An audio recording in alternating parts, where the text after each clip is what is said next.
Hello नमस्कार भाई लोग। खेसारी लाल के गाना का और पोस्टर आ गया है। इस वीडियो में शुरू से लेकर अंत तक लगा रहिए। हमेशा ऐसा वीडियो न्यू इन्फॉर्मेशन जितना जल्दी लाने को मैं प्रयास करता हूं आप लोगों तक। खेसारी लाल के गाना का पोस्टर है जिस गाना के नाम है शीतलहरी।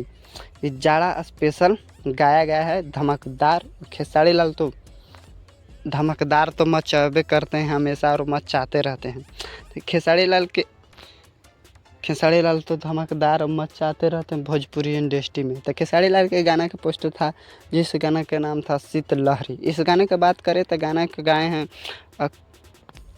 खेसारी दबंग स्टार खेसारी लाल और गाना के लिखे हैं अखिलेश कश्यप। इस गाने की बात करें कि संगीत कौन दिए हैं तो आर.एस. शर्मा। धमाकेदार भोजपुरी इंडस्ट्री में मचाते रहते हैं ट्रेंडिंग स्टार खेसारी लाल। मचाएंगे काहे नहीं, हमेशा मचाते रहते भोजपुरी इंडस्ट्री में, मचावे करेंगे। बात करें कि जिस गाना के नाम है शीतलहरी, धमाकेदार भोजपुरी इंडस्ट्री में मचावे करते हैं। बात करें कि गाना कब आएगा तो आज ही 3 बजे आ जाएगा खेसारी वर्ल्ड म्यूजिक पर।